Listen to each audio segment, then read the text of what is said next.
Hi, I'm Carly Johnson. And I'm Connor Heaton. Welcome to Good Evening KU. So today is May 1st, which is also known as May Day. It's a really big holiday in the Northern Hemisphere, right? Yeah, it's based on, I believe, like a ancient pagan ritual, and they'd have something called a maypole, and it's basically like a one large, giant, crazy party where people kind of like thread the ropes of the maypole into each other. Yeah, like the ribbon that you like weave up and down and stuff like that. I heard there's cake involved and a lot of fun stuff. Cool. And didn't it have another meaning to you? Yeah, so it's also actually International Workers' Day today as well. That was founded in the 1880s when a lot of people are fighting for higher pay and 8-hour work days. Wow. Okay. So it's a time for a lot of labor unions to get together and just voice their rights and peacefully protest. There have been violent protests in the past few years, just as things are starting to get a little more, tensions are starting to rise. Sure. But for the most part, they try and keep it more peaceful. Right. And I mean, it seems like May Day is kind of a day of celebration / reflection, but I think for most of us college students, it means the start of finals. Yeah. And how are you feeling? Pretty good. Most of my assignments, I'm done with them now, and so now I'm just starting to go into the finals mode, starting on all of my projects. It just sort of starts to sneak up on you. Yeah. I've noticed. Oh yeah, for sure. All of a sudden, I was like, wow, there's 2 weeks left in the year. This is crazy. Like time flew by so quickly, and now all of a sudden it's like, it's time to get to work. Yeah. So you're a junior and I'm a freshman. What would you say are your biggest tips for studying for finals, especially in the second semester? I feel like first semester was a little bit easier for me because I knew coming back I still had another semester before the year was over. Right. But now this is it until the next year. The whole next year, yeah. There's a little bit more stress, I feel, and I feel like we're a little bit more burned out. Like our minds are so fried. But what I can say is, honestly, know what days your finals are and really try to schedule everything to the exact point, because if your finals are all on one day, then you have to like budget out a certain amount of time. Yeah. And I've heard a way to do that is, because I know we all like to cram, right? I mean, who doesn't? We're all procrastinators at heart.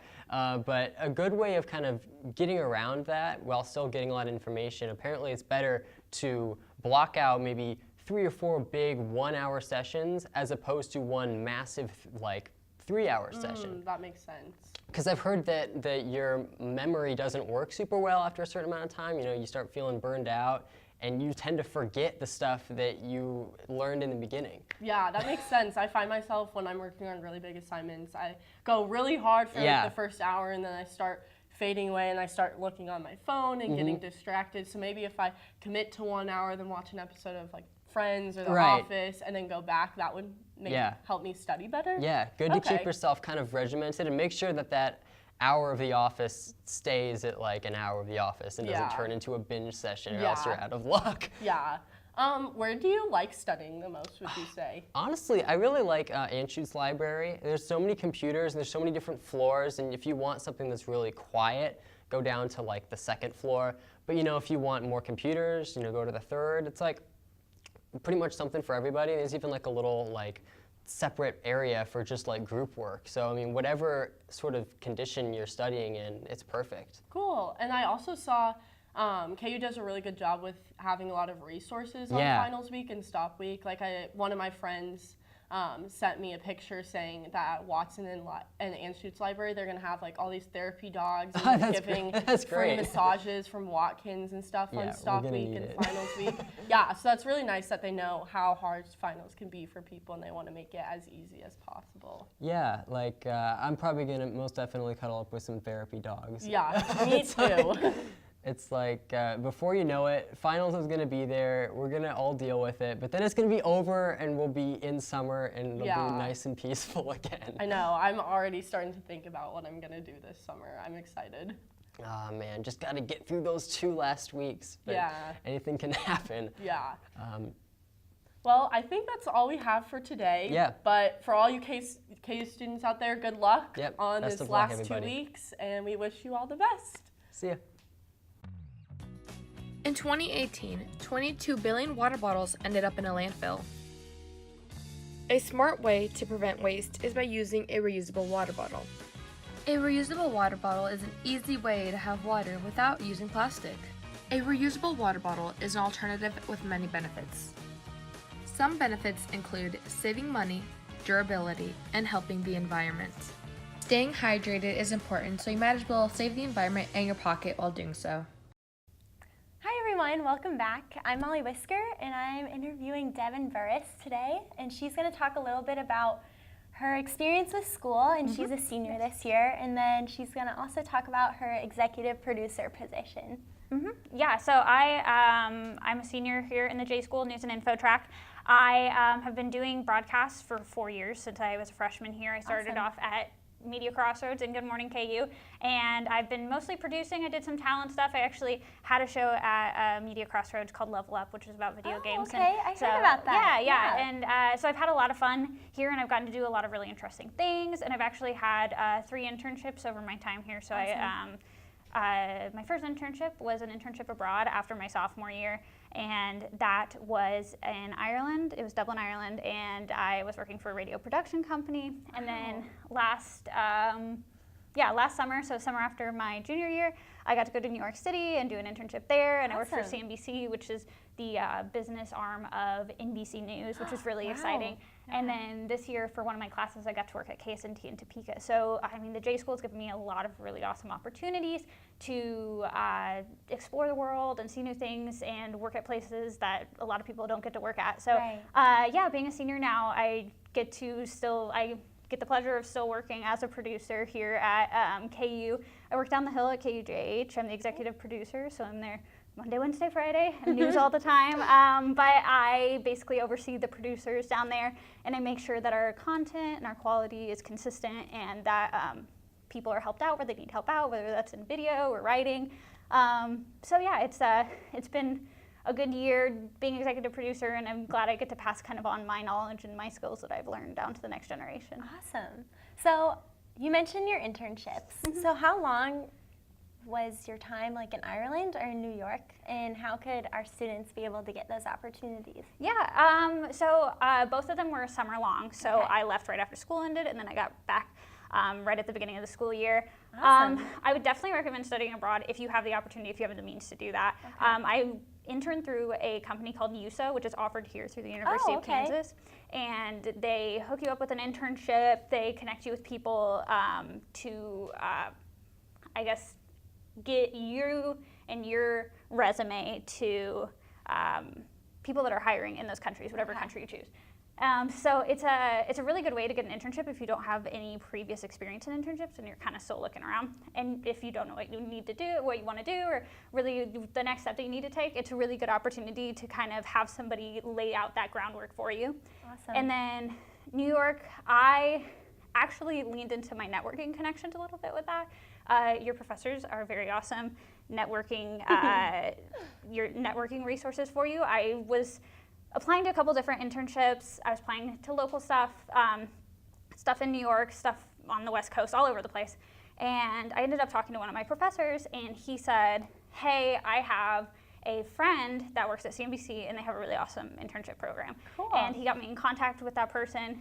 And yeah, I ended up being able to submit my resume, and there was a show that really liked me and liked what I was offering, and I got to work out there on a show called Squawk Box, which is the morning pre-market show. So Awesome.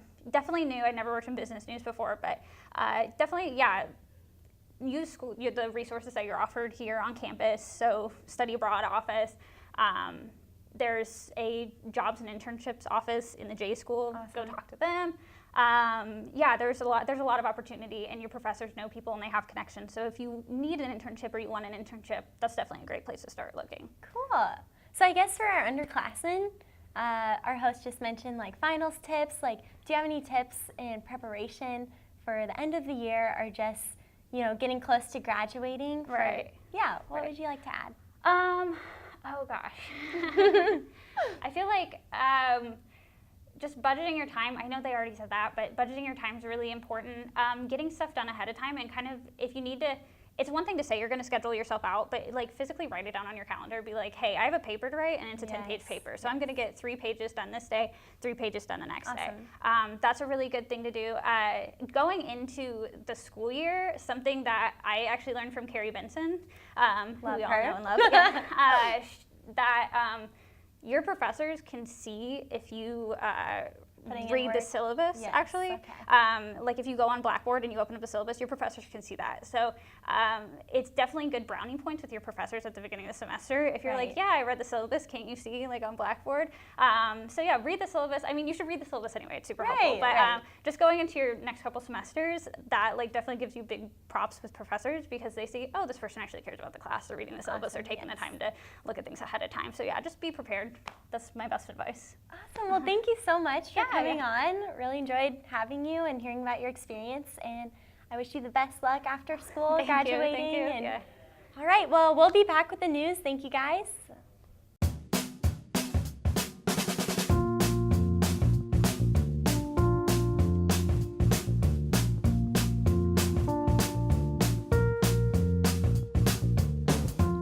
When you shop local in the heart of the city, you support the people that make our community thrive. The money you spend here stays here, in this place we call our home. Lawrence, Kansas, where there's good old-fashioned hometown pride. Eat local, drink local, shop local. Where you go to college makes a statement about you. This place will become a part of you, your identity for life.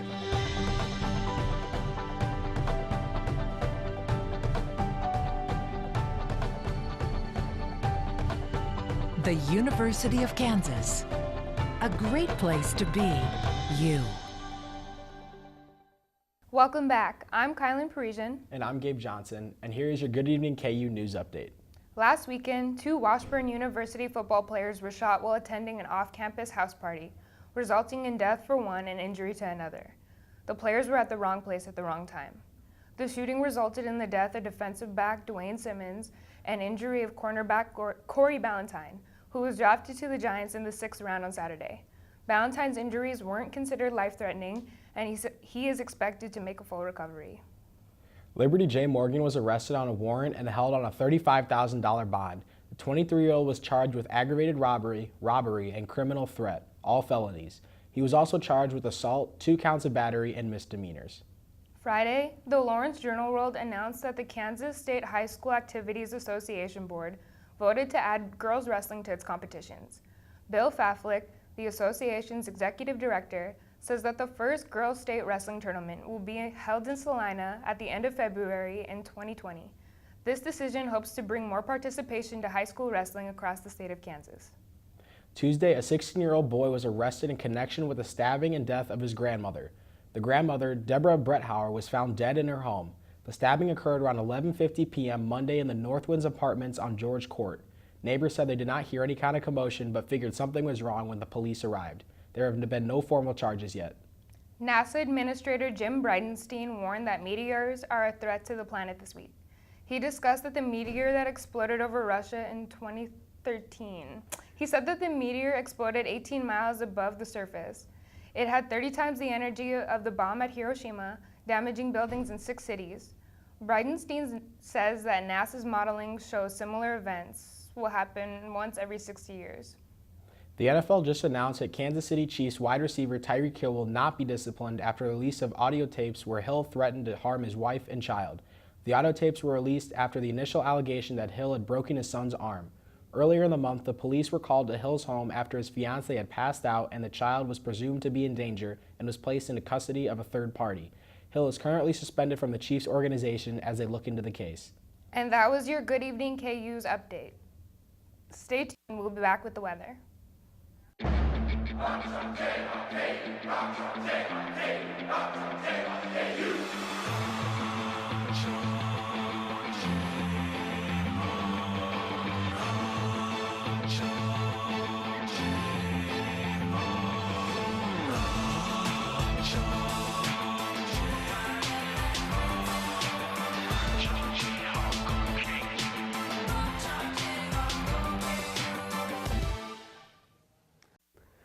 Hi, welcome back. I'm Max Irvin with your weekly weather report.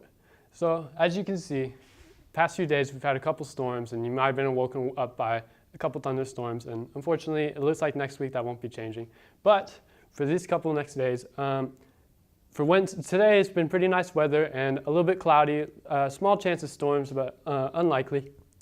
Tomorrow should be about 67 with a low of 48, with a small chance of morning showers. And then Friday it'll be mostly cloudy with a 20% chance of rain, a low of 50, not too bad. And then Saturday and Sunday, they should be a little bit better for your weather. This is a chance for you to get out and have a good day, go outside and do some outdoors activities. The weather should be nice. There shouldn't be too many storms. But next week we'll probably be looking at more storms Monday through Tuesday, Wednesday, and Thursday. And so it's kind of a good time to take, just remember that at this point in the season it's tornado season, and unfortunately we live in the tornado alley, so higher chance. But just remember what tornado watch is, and that's when the conditions are ripe for a tornado. It doesn't necessarily mean that there will be a tornado, but the conditions are ready for it. And a tornado warning is when a funnel cloud has been spotted and in your area, and that's when the sirens will be going off. And also just remember that there will be practice times on the first and third Mondays of each month at about noon. So if there's a siren going off just during the middle of the day, that's the reason for, even if it's sunny. So just be wary of that. If you are caught out during a tornado, just make sure you get to some place that's much safer than a car. Say like a building, go to a building and go to the lowest point where it has no windows, and do that for your home as well. Try to avoid upstairs, avoid windows, avoid things that can fall on you, just because those are what cause the most casualties for a tornado. And then just remember that there will be flash flooding sometimes as well with all the rain that we've been having. So be wary of water that's moving really quickly, and if you see it, try not to go through it with your car, because only about a couple feet of water can lift up a car. So yes, please be safe out there. Have a good week. That's our show for today. Tune in next time for your next KU News Update.